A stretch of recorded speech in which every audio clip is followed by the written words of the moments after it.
Assalamualaikum warahmatullahi wabarakatuh. Kami dari kelompok 1 yang beranggotakan Ahmad Mustafa, Firda Rosa Alfansa, Khairiatul Laili, dan Wafda Abidatus Salma.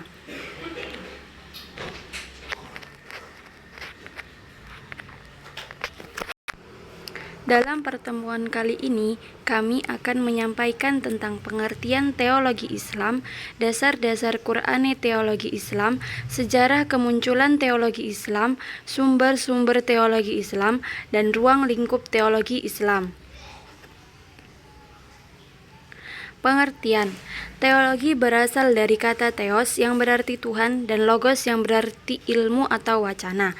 Teologi membahas tentang Tuhan atau bisa diartikan sebagai doktrin-doktrin atau keyakinan-keyakinan tentang Tuhan, para dewa, dari kelompok keagamaan tertentu atau dari pemikiran perorangan. Dalam Islam, istilah teologi lebih dikenal dengan ilmu kalam atau ilmu tauhid. Ilmu kalam yaitu ilmu yang membahas tentang wujud-wujud Tuhan, sifat-sifat dan keesaan Tuhan, serta membicarakan pula tentang para rasul untuk menetapkan kerasulan dan mengetahui sifat-sifat yang mesti ada padanya, menetapkan kerasulan dan mengetahui sifat-sifat yang mesti adanya. Ilmu kalam merupakan bagian dari disiplin ilmu-ilmu berlatar belakang Islam, di mana pembahasannya berisi ajaran dasar di dalam Islam seperti wujud Allah. Ilmu tauhid yaitu yang memberikan berbagai bekal dan pengertian tentang pedoman keyakinan hidup manusia dalam menjalani kehidupan. Dasar-dasar Qur'ani.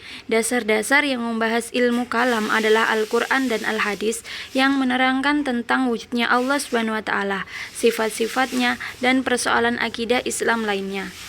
Al-Quran memberi pedoman sebagai umat Islam agar beriman kepada Allah.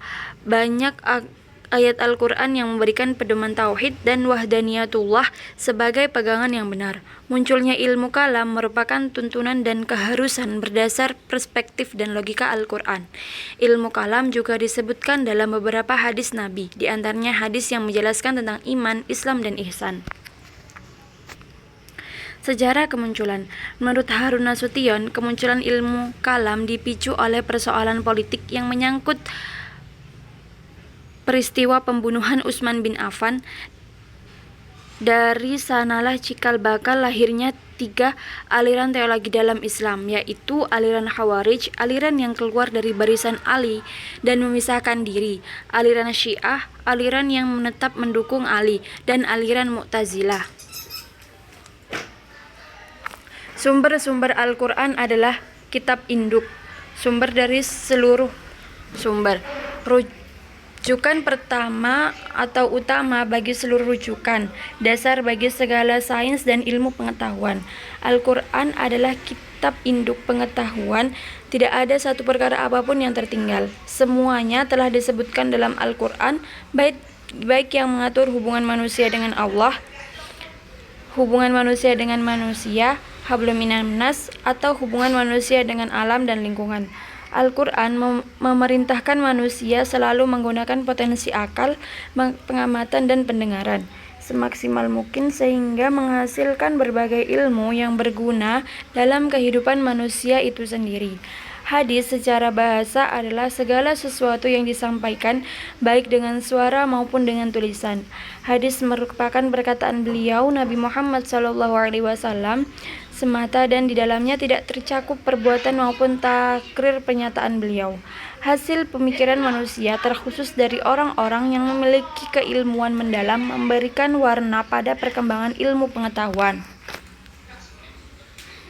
Ruang lingkup.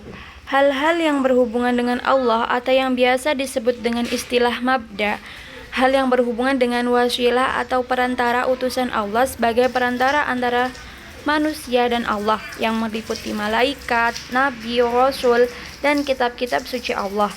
Hal-hal yang berhubungan dengan sam'iyat yaitu sesuatu yang diperoleh melalui sumber yang meyakinkan, yakni Al-Quran dan hadis. Misalnya tentang alam kubur, azab kubur, lauhul mahfud, arsy, alam akhirat, dan lain-lain.